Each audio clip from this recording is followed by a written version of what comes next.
Megastar Chiranjeevi Anil Ravipudi దర్శకత్వంలో ఒక cinema చేస్తున్నాడు. ఈ చిత్రం మీద భారీ అంచనాలు ఉన్నాయి. విలేజ్ బ్యాక్డ్రాప్లో భార్యాభర్తల మధ్య సాగే ఫ్యామిలీ ఎంటర్టైనర్గా ఈ సినిమాను తీస్తున్నారు. ఈ చిత్రానికి సంక్రాంతి అల్లుడు అనే టైటిల్ పెడతారని సమాచారం.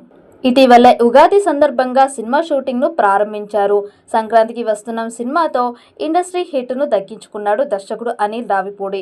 ఇప్పుడు ఈ సినిమాను సైతం పూర్తి స్థాయి వినోదాత్మకంగా రూపొందించేందుకు గాను స్క్రిప్ట్ వర్క్ పూర్తి చేశారు. అది త్వరలోనే రెగ్యులర్ షూటింగ్ ప్రారంభం కావచ్చు. సంక్రాంతికి వస్తున్న సినిమా విజయంలో పాటలు కీలక పాత్ర పోషిస్తే పబ్లిసిటీ అంతకు మించి పనిచేసింది. పాటలను పబ్లిసిటీ వాడుకున్న తీరు ఎంతో మందిని ఆశ్చర్యపరిచింది.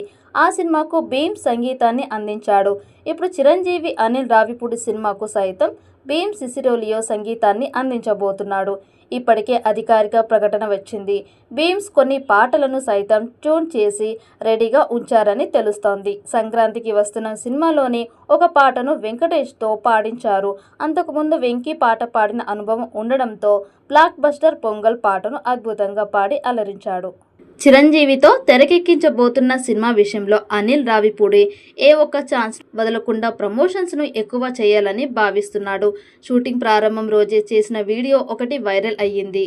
సినిమా షూటింగ్ ప్రారంభం అయినప్పటి నుంచి వార్తల్లో ఉంచాలంటే అలాంటి వీడియోలను ఎప్పటికప్పుడు వదులుతూ ఉండాలి. అందుకే ఈ సినిమా కోసం చిరంజీవితో పాట పాడించాలనే నిర్ణయానికి వచ్చారు. 2026 సంక్రాంతికి సినిమా విడుదల కావడం గ్యారంటీ. భారీ అంచనాల నడుమ రూపొందుతున్న ఈ సినిమా కోసం చిరంజీవి పాట పాడడం వల్ల అంచనాలు మరింత పెరగడం ఖాయం. సినిమా ఆడియో విషయంలో చాలా జాగ్రత్తలు తీసుకోవాలని అనిల్ రావిపూడి భావిస్తున్నాడు. సినిమా విజయంలో పాటలు ఎంత కీలకమో ఆయనకు తెలుసు. అందుకే భీమ్స్ను ఇప్పటి నుంచే పాటల రికార్డింగ్పై దృష్టి పెట్టమని చెప్పాడని సమాచారం. చిరు సినిమా కోసం అనిల్ రావిపూడి మరింత క్రియేటివ్గా వినోదాత్మకంగా ప్రమోషన్స్ చేసి రఫ్ఫాడించే అవకాశాలు ఉన్నాయి. ఈ సినిమాలో హీరోయిన్గా ఎవరు నటిస్తారా అనేది ఆసక్తికరంగా మారింది. చిరంజీవికి సరిజోడేని అనిల్ రావిపూడి ఇప్పటికే ఎంపిక చేశారనే టాక్ వినిపిస్తోంది.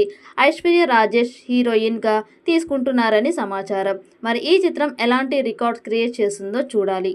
ఈ వీడియో మీకు నచ్చినట్టయితే లైక్ చేయండి, షేర్ చేయండి. మరిన్ని అప్డేట్ కోసం మన ఛానల్ని సబ్స్క్రైబ్ చేసుకోండి. ఈ వీడియోపై మీ అభిప్రాయాన్ని కామెంట్ బాక్స్లో కామెంట్ చేయండి. నోటిఫికేషన్ కోసం పక్కనే ఉన్న గంట సింబల్ని గట్టిగా నొక్కండి.